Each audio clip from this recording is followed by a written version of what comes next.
പ്രിയപ്പെട്ട പ്രേക്ഷകരെ, നേഷൻ ഫസ്റ്റിൻ്റെ പുതിയൊരു അധ്യായത്തിലേക്ക് സ്വാഗതം.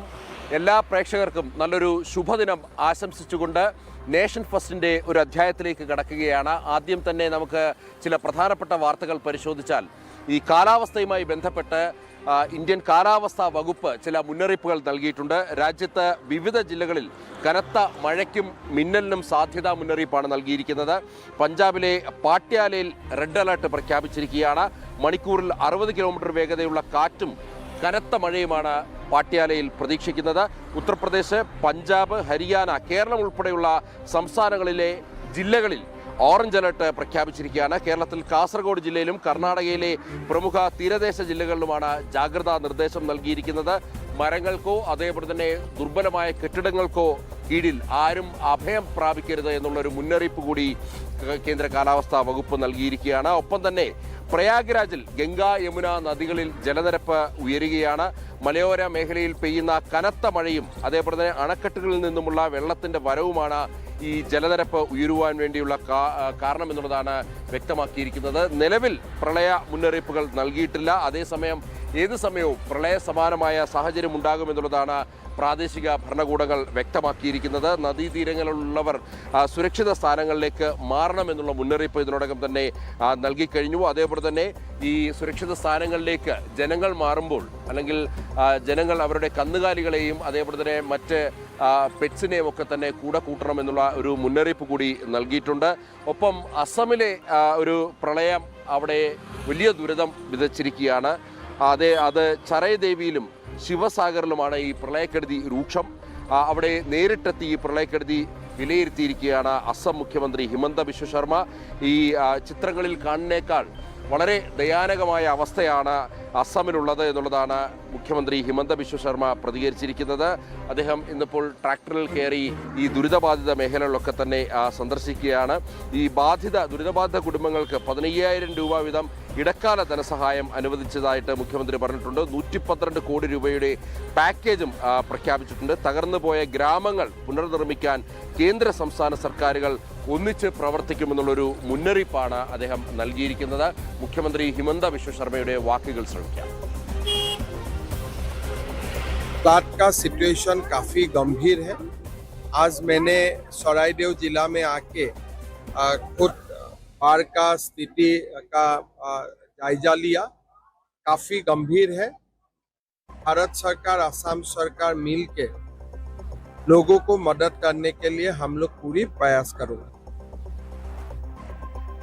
ഇവിടെ ഒരു ദുരന്തം അനുഭവപ്പെടുന്നു. അവിടെ സേവാഭാരതി എന്നുള്ള ദേശീയ സംഘടന അവിടെ കൃത്യമായി ഇടപെടുന്നു. ജനങ്ങൾക്ക് വേണ്ട സഹായങ്ങൾ വിതരണം ചെയ്യുന്നു. അവർക്ക് വേണ്ട സഹായങ്ങൾക്കൊപ്പം തന്നെ അവർക്ക് വേണ്ട അവശ്യ വസ്തുക്കളൊക്കെ വിതരണം ചെയ്യുവാൻ വേണ്ടി മുൻപന്തിയിൽ നിൽക്കുന്ന സംഘടനയാണ് ദേശീയ സേവാഭാരതി. അങ്ങനെ പ്രളയം വിതച്ച അസമിലെ ജനങ്ങൾക്ക് ആശ്വാസമായി സേവാഭാരതി എന്നുള്ളതാണ് ഏറ്റവും പുതിയ വാർത്ത. സ്വയം സേവകരും അതേപോലെ തന്നെ സേവാഭാരതി പ്രവർത്തകരും വെള്ളപ്പൊക്ക ബാധിത മേഖലകളിൽ ദുരിതാശ്വാസ രക്ഷാപ്രവർത്തനങ്ങളിൽ സജീവമാണ്. മാനവസേവ മാധവസേവ എന്ന സന്ദേശമാണ് ദുരിതഭൂമിയിൽ സേവാഭാരതി ജനങ്ങളുടെ കണ്ണീരൊപ്പുന്നത്. അതായത് മാനവസേവ മാധവസേവ എന്ന സന്ദേശം ജനങ്ങളിലേക്ക്, അല്ലെങ്കിൽ അത് ഉൾക്കൊണ്ടുകൊണ്ട് ജനങ്ങളിലേക്ക് ഇറങ്ങിച്ചെന്ന് പ്രവർത്തിക്കുകയാണ് ദേശീയ സേവാഭാരതിയുടെ പ്രവർത്തകർ.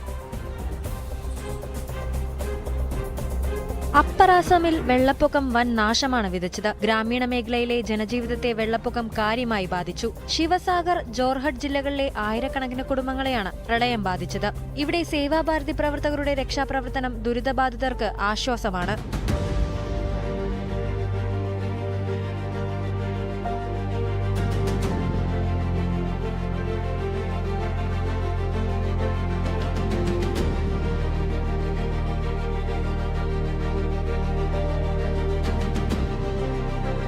ഇരുന്നൂറിലധികം പേരെ ദുരിതാശ്വാസ ക്യാമ്പുകളിലേക്കും സുരക്ഷിത സ്ഥലങ്ങളിലേക്കും സേവാഭാരതി പ്രവർത്തകർ മാറ്റി. വെള്ളം കയറിയ പ്രദേശങ്ങളിൽ കുടുങ്ങിക്കിടക്കുന്ന കുടുംബങ്ങൾക്ക് സ്വയം സേവകരും സേവാഭാരതി പ്രവർത്തകരും ഭക്ഷണം, ശുദ്ധജലം, മരുന്നുകൾ, വസ്ത്രങ്ങൾ, മറ്റ് ആവശ്യ വസ്തുക്കൾ എന്നിവ എത്തിച്ചു നൽകുന്നു.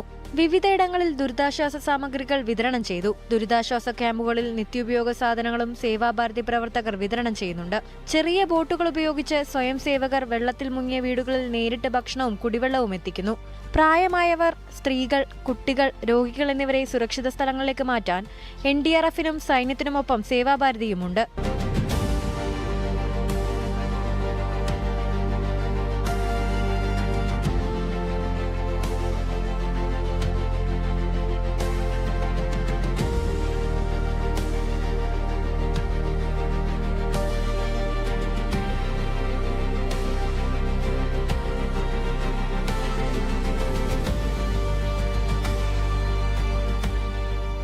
സർക്കാർ സംവിധാനങ്ങൾക്കൊപ്പം സേവാഭാരതിയും ദുരിതത്തിലായ ജനങ്ങളുടെ സഹായത്തിനായി സദാസമയവും സജീവമായി രംഗത്തുണ്ട്. ജനം, ഡൽഹി. പ്രേക്ഷകരെ, ജമ്മു കാശ്മീരിലും മിന്നൽ പ്രളയം ബാധിച്ചിരിക്കുകയാണ്. പൂഞ്ചിലും അതേപോലെ തന്നെ ദോഡ ജില്ലയിലുമാണ് ഈ മിന്നൽ പ്രളയം ബാധിച്ചിരിക്കുന്നത്. അവിടെ ഈ കുടുങ്ങിക്കിടന്ന ആൾക്കാർക്കായി രക്ഷാദൗത്യം തുടരുകയാണ്. സൈന്യവും ജമ്മു കാശ്മീർ പോലീസും SDRF-ഉം ചേർന്നാണ് ഈ തദ്ദേശവാസികൾ രക്ഷിക്കുന്ന ഒരു ക്രമീകരണത്തിലേക്ക് ഇപ്പോൾ എത്തിയിരിക്കുന്നത്. ഇന്നലെ അർദ്ധരാത്രി മുതലാണ് ഈ ഒരു മിന്നൽ പ്രളയം ഉണ്ടായിരിക്കുന്നത്. അവിടെ സമയോചിതമായ ഇടപെടലിലൂടെ അതിർത്തി ഗ്രാമങ്ങളിൽ ഒഴിവായത് വൻ ദുരന്തമാണ്. നദീതീരങ്ങളിൽ ജാഗ്രതാ നിർദ്ദേശമാണ് ഇപ്പോൾ സർക്കാർ നൽകിയിരിക്കുന്നത്. അങ്ങനെ പരക്ക മഴ, അതായത് കാലവർഷക്കെടുതി രാജ്യത്തിൻ്റെ വിവിധ ഭാഗങ്ങളിൽ ദുരിതം വിതയ്ക്കുകയാണ്. ഇന്നിപ്പോൾ ഡൽഹിയുടെ വിവിധ ഭാഗങ്ങളിൽ അതിശക്തമായ മഴ പല മേഖലകളിലും പെയ്തിരുന്നു. എന്നാൽ ഞാനിപ്പോൾ നിൽക്കുന്ന ഈ നോർത്ത് അവന്യൂവിൽ, അതായത് പ്രസിഡന്റ് എസ്റ്റേറ്റിൻ്റെ അടുത്തായിട്ട് ഇതുവരെയായിട്ടും മഴ പെയ്തിട്ടില്ല. വരും മണിക്കൂറുകളിൽ മേഘാവൃതമായ അന്തരീക്ഷമാണ്. വരും മണിക്കൂറുകളിൽ ശക്തമായ മഴയുണ്ടാകുമെന്നുള്ള മുന്നറിയിപ്പും കേന്ദ്ര കാലാവസ്ഥാ നിരീക്ഷണ കേന്ദ്രം നൽകിയിട്ടുണ്ട്. കാലാവസ്ഥ വിട്ട് മറ്റ് വാർത്തകൾ പരിശോധിച്ചാൽ ജാർഖണ്ഡിൽ അവിടെ വലിയ വിദ്യാർത്ഥി പ്രക്ഷോഭം നടക്കുകയാണ്. അതായത് അവിടുത്തെ PSC പരീക്ഷയുടെ ചോദ്യപേപ്പർ ചോർന്നതുമായി ബന്ധപ്പെട്ടാണ് രാവും പകലും ഭേദമെന്നില്ലാതെ വിദ്യാർത്ഥികൾ അവിടെ സമരമുഖത്ത് സജീവമായി രംഗത്തെത്തിയിരിക്കുന്നത്. വലിയ രീതിയിൽ മുദ്രാവാക്യങ്ങൾ മുഴക്കി പ്ലക്കാർഡുകളും വേണ്ടി വിദ്യാർത്ഥികൾ സമരം ചെയ്യുകയാണ്. എന്നാൽ അവിടെ രാഹുൽ ഗാന്ധി മിണ്ടുന്നില്ല, അല്ലെങ്കിൽ അദ്ദേഹം മൗനം പാലിക്കുന്നു എന്നുള്ളതാണ്. കോൺഗ്രസും പ്രതിപക്ഷ സഖ്യവും മൗനം പാലിക്കുന്നു. ആ മൗനത്തിൻ്റെ അർത്ഥം, അല്ലെങ്കിൽ മൗനം പാലിക്കുന്നതിന് കാരണം അവിടെ സഖ്യകക്ഷിയാണ്. അവിടെ കോൺഗ്രസുമായി ചേർന്നുകൊണ്ടുള്ള ഒരു ഭരണമാണ് ജാർഖണ്ഡിൽ നടക്കുന്നത്. അതുകൊണ്ട് തന്നെയാണ് പ്രതിപക്ഷ നേതാവ് രാഹുൽ മൗനം പാലിക്കുന്നത്. അതായത് ഡൽഹിയിൽ വലിയ രീതിയിൽ ഈ പ്രക്ഷോഭം നടന്നപ്പോൾ, ജന്തർ മന്ദിറിലെ പ്രക്ഷോഭം നടന്നപ്പോൾ അവിടെ വിദ്യാർത്ഥികൾക്ക് അനുകൂലമായി സംസാരിക്കുകയും അല്ലെങ്കിൽ വിദ്യാർത്ഥികളോടൊപ്പം ചേർന്ന് നിന്ന് സമരരംഗം കൂടുതൽ ഊർജിതമാക്കുവാൻ വേണ്ടി, കൂടുതൽ ഊഷ്മളമാക്കുവാൻ വേണ്ടി രംഗത്തെത്തിയ രാഹുലും പ്രതിപക്ഷ MP-മാരും ഒക്കെ തന്നെ മിണ്ടാട്ടമില്ല അവർക്ക് എന്നുള്ളതാണ് യാഥാർത്ഥ്യം. അത് വിദ്യാർത്ഥികൾ ചോദ്യം ചെയ്യുകയാണ്. രാഹുൽ ഗാന്ധിക്കെതിരെ ചോദ്യങ്ങളുമായി ജാർഖണ്ഡിലെ പ്രക്ഷോഭകരായിട്ടുള്ള വിദ്യാർത്ഥികൾ രംഗത്തെത്തിയിരിക്കുകയാണ്. കോൺഗ്രസ് സഖ്യം ഭരിക്കുന്ന ജാർഖണ്ഡിലെ ചോദ്യപേപ്പർ ചോർച്ച രാഹുൽ കാണുന്നില്ലേ എന്നുള്ള ചോദ്യമാണ് വിദ്യാർത്ഥികൾ ചോദിക്കുന്നത്. മറ്റ് വിഷയങ്ങളിൽ പ്രതികരിക്കുന്ന പ്രതിപക്ഷ നേതാവിൻ്റെ ഇരട്ടത്താപ്പാണ് വിദ്യാർത്ഥികൾ തുറന്നു കാട്ടുന്നത്. JPSC, JSSC പരീക്ഷാ തട്ടിപ്പുകളിൽ രാഹുൽ ഗാന്ധി മൗനം വെടിയണമെന്നുള്ള ആവശ്യമാണ് വിദ്യാർത്ഥികൾ മുന്നോട്ട് വെക്കുന്നത്. തീവ്ര നിലപാടുകൾക്ക് ഇട നൽകാതെ നീതിക്കായി ഉറച്ചുനിന്ന് ദേശീയതാ മനോഭാവമുള്ള വിദ്യാർത്ഥികൾ അവിടെ സമരം ചെയ്യുമ്പോൾ അവിടെ ഈ പ്രതിപക്ഷ നേതാക്കളുടെ, അല്ലെങ്കിൽ പ്രതിപക്ഷ നേതാവിൻ്റെ മറ്റ് പ്രതിപക്ഷ കക്ഷികളുടെ നേതാക്കളുടെയൊക്കെ മൗനം അവിടുത്തെ വിദ്യാർത്ഥികൾ ചോദ്യം ചെയ്യുകയാണ്. കൃത്യമായ രാഷ്ട്രീയ അജണ്ടകൾ ഇതിന് പിന്നിലുണ്ട്, അല്ലെങ്കിൽ ഈ മൗനത്തിന് പിന്നിലുണ്ട് എന്നുള്ളതാണ് വിദ്യാർത്ഥികൾ ആരോപിക്കുന്നത്. ആ വിദ്യാർത്ഥികളുടെ വാക്കുകൾ ശ്രമിക്കാം.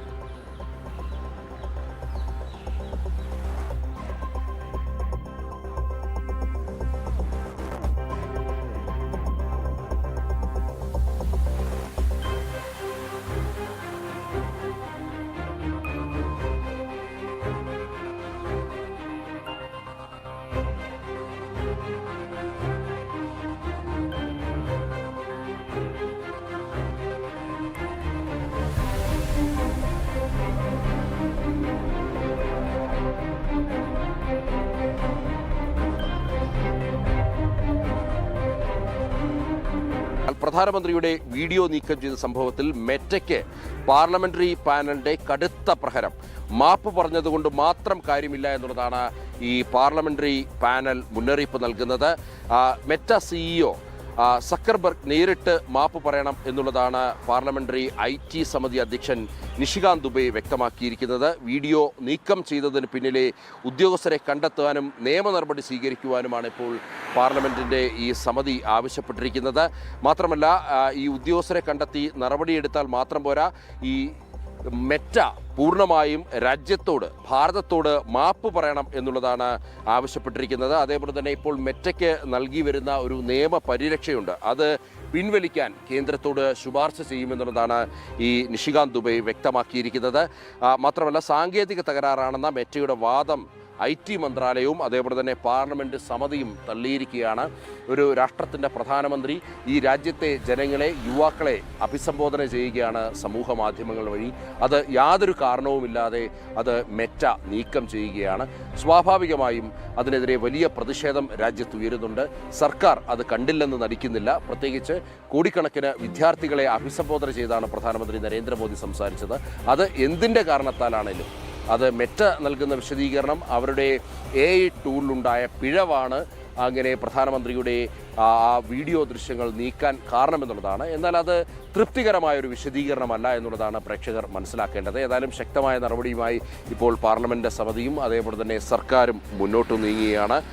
ഇനിയിപ്പോൾ കൂടുതൽ വാർത്തകൾ പരിശോധിച്ചാൽ ഈ കോക്രോച്ച് ജനതാ പാർട്ടിയുടെ പല കാര്യങ്ങളും ഇപ്പോഴും ചോദ്യചിഹ്നമായി നിൽക്കുകയാണ്. സാമ്പത്തിക സ്രോതസ്, ഉദ്ദേശം, ഇതൊക്കെ ചോദ്യചിഹ്നമായി നിൽക്കുകയാണ്. ഏതായാലും CJP സ്ഥാപകൻ അഭിജിത്ത് ദീപയ്ക്കെതിരെ ഡൽഹി പോലീസിലൊരു രേഖാമൂലം ഒരു പരാതി ലഭിച്ചിരിക്കുകയാണ്. ദീപക്കയുടെ ആളുകൾ ഒരു വധശ്രമം നടത്തിയെന്നുള്ളതാണ് ഈ സോഷ്യൽ മീഡിയ ഇൻഫ്ലുവൻസറായിട്ടുള്ള ഫൈസാൻ അൻസാരി വ്യക്തമാക്കുന്നത്. പൂനെയിലും ഔറംഗാബാദിലും ഇദ്ദേഹം ആക്രമണം നേരിട്ടു. ഡൽഹി പോലീസ് ദീപക്കയെ ഉടൻ അറസ്റ്റ് ചെയ്യണമെന്നുള്ളതാണ് ഈ പരാതിയിലെ ആവശ്യം. ഡൽഹിയിൽ സമാധാന അന്തരീക്ഷം നിലനിർത്താൻ ഡൽഹി പോലീസും അതേപോലെ തന്നെ മുഖ്യമന്ത്രിയും ശ്രമിച്ചു എന്നുള്ളതാണ് അദ്ദേഹം ചൂണ്ടിക്കാണിക്കുന്നത്. അങ്ങനെ പോലീസിനും മുഖ്യമന്ത്രിക്കും അദ്ദേഹം അഭിനന്ദനം നൽകുന്നുണ്ട്. സ്വന്തം സ്വാർത്ഥ താല്പര്യങ്ങൾക്കാണ് ദീപക്കെ പ്രതിഷേധ നാടകങ്ങൾ നടത്തുന്നത് എന്നുള്ള ഒരു വിമർശനവും ഉയരുന്നുണ്ട്. ഏതായാലും ആ പരാതിക്കാരൻ്റെ വാക്കുകൾ ശ്രമിക്കാം. सर, मैंने CGP पार्टी के जो फाउंडर है अभिजीत दीपके, उनके अगेंस्ट आज मैंने दिल्ली DCP सर को रिटर्न कंप्लेंट फाइल करी है, क्योंकि मेरे ऊपर, मैं ऐसा इंसान हूँ सर कि मैं खुद उस चीज़ का प्रूफ लेके आया हूँ। मेरे ऊपर अभिजीत दीपके के लोगों ने अटैक किया, पुणे में मेरे ऊपर अटैक हुआ, औरंगाबाद में मेरे ऊपर अटैक हुआ। ऑलरेडी 2 केस उसके लिए फाइल हैं और मैं चाहता हूँ दिल्ली पुलिस इमीडिएटली अभिजीत दीपके को अरेस्ट करे। और सबसे बड़ी बात सर, दिल्ली पुलिस को, दिल्ली CM को हेड्स ऑफ है, जिन्होंने सोनम वांगचुक को सही टाइम पर डिटेन किया, जिसकी वजह से दिल्ली का माहौल ख़राब होने से बचा। और मैं दिल्ली पुलिस से फिर से रिक्वेस्ट कर रहा हूँ सर, अभिजीत दीपके को मैंने रिटर्न कंप्लेंट दी है, प्लीज़ उसको इमीडिएटली अरेस्ट करें, ताकि आगे कोई भी दंगा फसाद या कोई भी प्रॉब्लम नहीं हो सके। ये अपने फायदे के लिए सब कुछ कर रहा है और प्लीज़ CGPT पार्टी को सपोर्ट मत करें। ഇന്ധനങ്ങളിൽ എഥനോൾ മിക്സ് ചെയ്യുന്നതിനെതിരെ വലിയ പ്രതിഷേധങ്ങളും മറ്റും ഒരു കോണിൽ ഉയരുന്നുണ്ട്. എന്നാൽ എഥനോൾ നയം പിൻവലിക്കരുത് എന്നുള്ളതാണ് പഞ്ചാബിലെ കർഷക നേതാക്കൾ വ്യക്തമാക്കുന്നത്. ഈ കേന്ദ്ര എഥനോൾ നയത്തിന് കർഷകർ പൂർണ്ണ പിന്തുണ നൽകിയിരിക്കുകയാണ്. E20 എഥനോൾ ബ്ലെൻഡിംഗ് കേവലം ഇന്ധന നയമല്ല എന്നുള്ളതാണ് കർഷകർ വ്യക്തമാക്കുന്നത്. കർഷകരുടെ അതിജീവനത്തിൻ്റെ മാർഗം കൂടി എന്നുള്ളതാണ് കർഷകർ വ്യക്തമാക്കുന്നത്. എതിർപ്പുമായി രാഷ്ട്രീയ നേതാക്കൾ രംഗത്തെത്തുമ്പോൾ കർഷകർ കേന്ദ്ര സർക്കാരിനൊപ്പം നിൽക്കുന്നു എന്നുള്ളതാണ് മനസ്സിലാക്കേണ്ടിയിരിക്കുന്നത്. അതേപോലെ തന്നെ ഈ കരിമ്പും മറ്റും കൃഷി ചെയ്യുന്ന കർഷകർക്ക് ലഭിക്കുന്നത് ഏറ്റവും മികച്ച വിലയും വരുമാനവുമാണ് എന്നുള്ളതാണ് ഇതിലൂടെ മനസ്സിലാക്കേണ്ടത്. അങ്ങനെ ഈ ഹരിത ഇന്ധനം നിർമ്മിച്ച് സ്വയം പര്യാപ്തത ഭാരതത്തിന് കരുത്തേകാൻ പോകുമ്പോൾ അതിന് കർഷകർ കൂടി പൂർണ്ണമായി പിന്തുണ നൽകുന്നു എന്നുള്ളതാണ് പ്രിയപ്പെട്ട പ്രേക്ഷകർ മനസ്സിലാക്കേണ്ടത്. ഈ E20യുമായി ബന്ധപ്പെട്ട്, എഥനോളുമായി ബന്ധപ്പെട്ട് ബാക്കി ഉന്നയിക്കപ്പെടുന്നതൊക്കെ രാഷ്ട്രീയ ആരോപണങ്ങളാണ് എന്നുള്ളതും മനസ്സിലാക്കേണ്ടിയിരിക്കുന്നു. അതായത് ഈ കർഷകർക്ക് പ്രയോജനപ്രദമാകുന്ന ഒരു നയമാണ് കേന്ദ്ര സർക്കാർ സ്വീകരിച്ചത്. സ്വാഭാവികമായും രാജ്യത്തെ കർഷകർ കേന്ദ്ര സർക്കാരിനോടൊപ്പം നിൽക്കുമെന്നുള്ള കാര്യത്തിൽ തർക്കമില്ല. അതിൽ വിരളി പൂണ്ട പ്രതിപക്ഷം അല്ലെങ്കിൽ കോൺഗ്രസ് അടങ്ങുന്ന പ്രതിപക്ഷ പാർട്ടികളാണ് കൃത്യമായ അജണ്ട ഉൾക്കൊണ്ടുകൊണ്ട് ഈ എഥനോൾ നയത്തിനെതിരെ രംഗത്ത് വന്നിരിക്കുന്നത് എന്നുള്ളതാണ്. കൃത്യമായ പഠനങ്ങൾ അതേപോലെ തന്നെ ഗവേഷണങ്ങളൊക്കെ നടത്തിയാണ് ഈ എഥനോൾ ഇന്ധനത്തിലേക്ക് മിക്സ് ചെയ്യുന്നത് എന്നുള്ളതാണ് കേന്ദ്ര സർക്കാർ വ്യക്തമാക്കുന്നത്. അതിന് പല രീതിയിലുള്ള പരീക്ഷണങ്ങൾ നടന്നു കഴിഞ്ഞു. അതൊക്കെ തന്നെ രാജ്യത്തെ വാഹനങ്ങളുടെ എഞ്ചിനോ അല്ലെങ്കിൽ ഏതെങ്കിലും തരത്തിൽ വാഹനത്തിന് കേടുപാടുണ്ടാക്കുമെന്നുള്ളത് ഇതുവരെയായിട്ടും തെളിയിച്ചിട്ടില്ല. മറിച്ചുള്ള വാദമുഖങ്ങളൊക്കെ തന്നെ പ്രതിപക്ഷ അജണ്ടയുടെ ഭാഗമാണ് എന്നുള്ളതാണ് പ്രേക്ഷകർ മനസ്സിലാക്കേണ്ടത്. സ്വാഭാവികമായും കർഷകർ കേന്ദ്ര സർക്കാരിനോടൊപ്പം നിന്നാൽ അത് പ്രതിപക്ഷത്തിന് രാഷ്ട്രീയ മുതലെടുപ്പ് നടത്തുവാനുള്ള അവസരം നിഷേധിക്കപ്പെടുകയാണ്. അതുകൊണ്ട് തന്നെ ഈ എഥനോൾ നയത്തിനെതിരെ പ്രതിപക്ഷത്തിന് നിന്നേ മതിയാകൂ. അതുകൊണ്ട് തന്നെയാണ് പ്രതിപക്ഷം വ്യാജ ആരോപണങ്ങൾ ഉന്നയിക്കുന്നത് എന്നുള്ളതും മനസ്സിലാക്കേണ്ടിയിരിക്കുന്നു. ഇനി കൂടുതൽ വാർത്തകൾ പരിശോധിച്ചാൽ ഒരു അന്തർദേശീയ വാർത്തയിലേക്ക് പോകുമ്പോൾ പാകിസ്ഥാനിൽ അജ്ഞാത ഭീകര സംഘടനകൾ വരുത്തിവെച്ചത് വൻ നാശമെന്ന് സംബന്ധിച്ച് ലഷ്കർ ഇ തോയിബ. കഴിഞ്ഞ 4 വർഷത്തിനിടെ ഭീകര സംഘടനയിലെ 30-ലധികം പ്രവർത്തകർ കൊല്ലപ്പെട്ടതായും അതേപോലെ തന്നെ ഈ കൊടും ഭീകരൻ റിസ്വാൻ ഹനീഫ് സംബന്ധിക്കുന്ന ഒരു വീഡിയോ ദൃശ്യം പുറത്തു വന്നിട്ടുണ്ട്. ഭാരതത്തിലെ രഹസ്യാന്വേഷണ ഏജൻസികളാണ് ഇതിന് പിന്നിലെന്നാണ് ഇയാൾ വ്യക്തമാക്കുന്നത്. കഴിഞ്ഞ കുറച്ചു വർഷങ്ങളായി പാകിസ്ഥാനിൽ അജ്ഞാതരുടെ ആക്രമണങ്ങളിൽ കനത്ത നാശം പാക് ഭീകര സംഘടനകൾക്കുണ്ടായിട്ടുണ്ടെന്ന് വ്യക്തമാക്കുന്നതാണ് കൊടും ഭീകരൻ റിസ്വാൻ ഹനീഫിന്റെ വെളിപ്പെടുത്തൽ. കഴിഞ്ഞ 3 മുതൽ 4 വർഷത്തിനിടെ ലഷ്കറിലെ മാത്രം 30-ലധികം ഭീകരർ കൊല്ലപ്പെട്ടതായി ഇയാൾ പറയുന്നു. അജ്ഞാത തോക്കുധാരികളെ ഉപയോഗിച്ച് ഭാരതത്തിന്റെ രഹസ്യാന്വേഷണ ഏജൻസികളാണ് ഈ കൊലപാതകങ്ങൾ നടത്തിയതെന്നും ഹനീഫ് ആരോപിക്കുന്നു. उसको यहाँ आजाद कश्मीर के अंदर भी अमन और चैन से नहीं रहने दिया. अपने जर खरीद एजेंटों के जरिए से उसको यहाँ पर शहीद किया गया. ये पहला वाकया नहीं है. गुज़श्ता 3-4 सालों के अंदर 30 से ज्यादा वाकयात हो चुके हैं कि हमारे भाइयों को शहीद किया गया.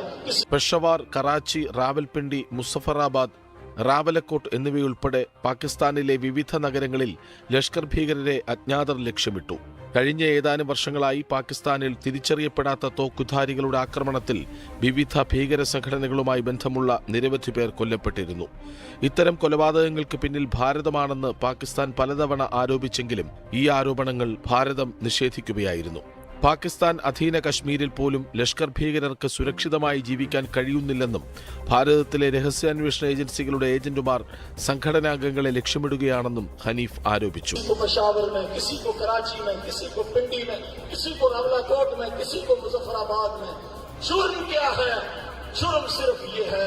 कि हम ला इलाहा इल्लल्लाह के मानने वाले हैं.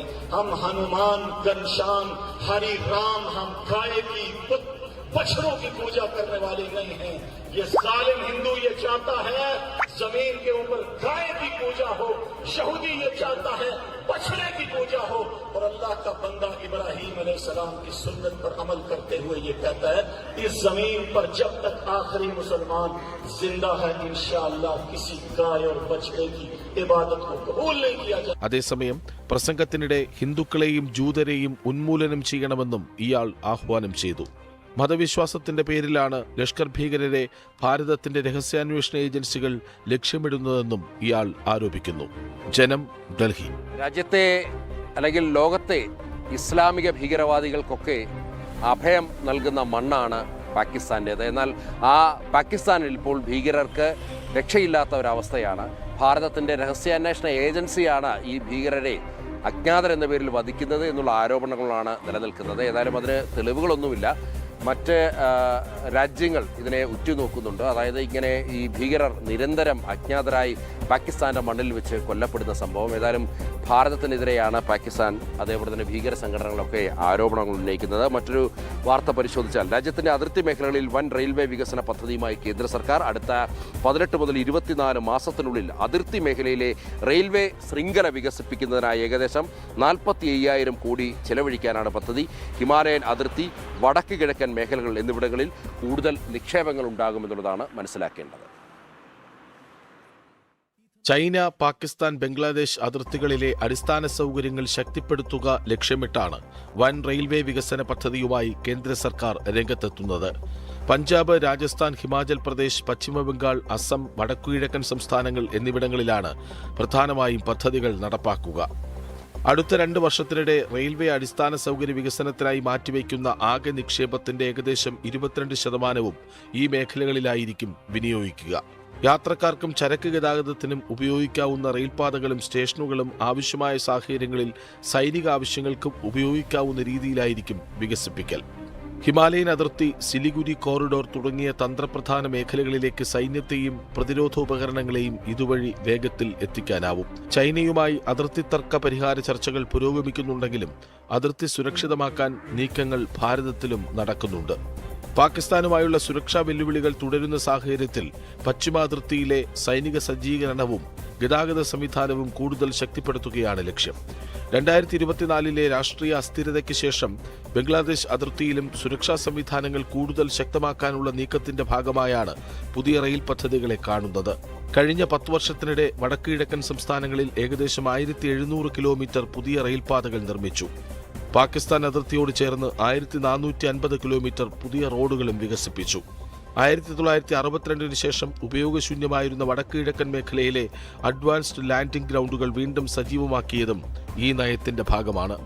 സമയപരിധി ഉള്ളതിനാൽ വളരെ പെട്ടെന്ന് തന്നെ ചില വാർത്തകൾ പ്രേക്ഷകരിലേക്ക് എത്തിക്കുകയാണ്. ട്രാൻസ്ജെൻഡർ തിരിച്ചറിയൽ കാർഡുകൾ റദ്ദാക്കില്ലെന്ന് ഇപ്പോൾ സുപ്രീം കോടതി വാക്കാൽ പരാമർശം നടത്തിയിരിക്കുകയാണ്. പുതിയ ഭേദഗതി കാരണം മുൻ നിയമപ്രകാരം ലഭിച്ച ID കാർഡുകളുടെ സാധുത നഷ്ടപ്പെടില്ല എന്നുള്ളതാണ് സുപ്രീം കോടതി വ്യക്തമാക്കിയത്. നിയമം മാറിയാലും നേരത്തെ അനുവദിച്ച അവകാശങ്ങൾ ഇല്ലാതാകില്ലെന്ന് ചീഫ് ജസ്റ്റിസ് അധ്യക്ഷനായ ബെഞ്ച് വ്യക്തമാക്കിയിരിക്കുകയാണ്. സ്വയം ലിംഗനിർണ്ണയം നടത്തുവാനുള്ള അവകാശം തടയുന്ന പുതിയ നിയമത്തിലെ വ്യവസ്ഥകൾക്കെതിരെ സമർപ്പിച്ച ഹർജിയിലാണ് ഈ നിരീക്ഷണം നടത്തിയിരിക്കുന്നത് കോടതി. ട്രാൻസ്ജെൻഡർ സമൂഹത്തിന്റെ വ്യക്തിത്വവും അവകാശങ്ങളും സംരക്ഷിക്കാൻ സുപ്രീം കോടതി പ്രതിജ്ഞാബദ്ധമാണെന്ന് ജസ്റ്റിസ് ജോയ് മാല്യ ബാഗ്ചിയും വ്യക്തമാക്കിയിരിക്കുകയാണ്. മറ്റൊരു വാർത്ത നോക്കിയാൽ എമർജൻസി കോട്ട അനുവദിച്ചിരിക്കുകയാണ്. ഈ ക്യാൻസർ രോഗികൾക്ക് ചികിത്സയ്ക്കായി അടിയന്തരമായി യാത്ര ചെയ്യേണ്ട ക്യാൻസർ രോഗികൾക്ക് PRS കൗണ്ടറുകൾ വഴി കൺഫേംഡ് ടിക്കറ്റുകൾ ലഭിക്കും. സീറ്റുകളുടെ എണ്ണം പരിശോധിച്ചാൽ ഒരു ട്രെയിനിൽ ക്യാൻസർ രോഗികൾക്കും ഒപ്പമുള്ളവർക്കുമായി ആകെ 12 ബർത്തുകൾ അല്ലെങ്കിൽ സീറ്റുകളാണ് കോട്ടയിൽ നിശ്ചയിച്ചിട്ടുള്ളത്. സ്ലീപ്പർ ക്ലാസ്സിൽ 4 എണ്ണം, അതേപോലെ തന്നെ ഫസ്റ്റ് ക്ലാസ്സിൽ 2 ബർത്തുകൾ, 2 ടയർ AC-ൽ 2 എണ്ണം, 3 ടയറിലും 2 എണ്ണം, അതേപോലെ തന്നെ AC ചെയർ കാറിൽ 2 എണ്ണം എന്നുള്ളത് റെയിൽവേയുടെ വളരെ വിപ്ലവകരമായ ഒരു തീരുമാനമാണ്. പാവപ്പെട്ട ക്യാൻസർ രോഗികൾക്ക് അഭയം നൽകുന്ന തീരുമാനമാണ് ഭാരതത്തിൻ്റെ റെയിൽവേ കൈക്കൊണ്ടിരിക്കുന്നത്. ഒപ്പം നോക്കിയാൽ പാക് അധീന കാശ്മീരിൽ പാകിസ്ഥാൻ ഭരണകൂടത്തിനും സൈന്യത്തിനുമെതിരെ ജനങ്ങൾ നടത്തുന്ന പ്രതിഷേധവും അത് ചോരക്കളമാകുന്നു എന്നുള്ള വാർത്തയാണ്. റാവൽകോട്ട് ഉൾപ്പെടെയുള്ള പ്രധാന നഗരങ്ങളിൽ പാക് സൈന്യവും പാരാമിലിറ്ററി വിഭാഗങ്ങളും നടത്തുന്ന ക്രൂരമായ വെടിവെപ്പിലും അടിച്ചമർത്തലും 15 വയസ്സുള്ള കൗമാരക്കാർ ഉൾപ്പെടെയുള്ള 100-ലധികം നിരപരാധികളാണ് ഇതിനോടകം തന്നെ കൊല്ലപ്പെട്ടത്. ജോയിന്റ് അവാമി ആക്ഷൻ കമ്മിറ്റിയുടെ നേതൃത്വത്തിൽ നടത്തുന്ന പ്രക്ഷോഭത്തെ നേരിടാൻ പാക് സൈന്യം ഈ തോക്കുപയോഗിച്ചുകൊണ്ട് രംഗത്തെത്തുന്നു എന്നുള്ളതാണ്. അവിടെ വലിയ പ്രക്ഷോഭങ്ങൾ നടക്കുന്നു. അതായത് പാക് അധീന കാശ്മീരിൽ അവിടുത്തെ ജനങ്ങളുടെ ജീവിതം ദുരിതപൂർണമാകുന്നു എന്നുള്ളതാണ് മനസ്സിലാക്കേണ്ടത്. അതേസമയം നമ്മുടെ ഭാരതത്തിലെ കാശ്മീരിൽ ജനങ്ങൾ അവിടെ വലിയ വികസനത്തിൻ്റെ നാൾവഴികളിലേക്ക് നടന്നു നീങ്ങുന്നു എന്നുള്ളതാണ് മനസ്സിലാക്കേണ്ടത്. ഒപ്പം തീരുവക കാട്ടി പേടിപ്പിക്കുവാനുള്ള US-ൻ്റെയും ട്രംപിൻ്റെയും ശ്രമമൊന്നും ഏശില്ല എന്നുള്ളതാണ് ഭാരതം വ്യക്തമാക്കുന്നത്. ഇന്ത്യയുടെ റഷ്യൻ എണ്ണ ഇറക്കുമതി ജൂലൈയിൽ കുതിച്ചു കയറിയത് എക്കാലത്തെയും ഉയരത്തിലേക്കാണ്. ഇന്ത്യ വാങ്ങിയ മൊത്തം എണ്ണയിൽ പാതിയിലധികം റഷ്യയിൽ നിന്നാണെന്ന പ്രത്യേകതയുമുണ്ട്. യുക്രൈൻ-റഷ്യ യുദ്ധത്തിന് മുമ്പ് ഭാരതത്തിന് ആകെ എണ്ണ ഇറക്കുമതിയിൽ 1% പോലും റഷ്യയിൽ നിന്നായിരുന്നില്ല എന്നുള്ളതായിരുന്നു. യുദ്ധം തുടങ്ങിയ ശേഷം റഷ്യ ഇന്ത്യക്ക് വാരിക്കോരി ഡിസ്കൗണ്ടുകൾ തന്നു.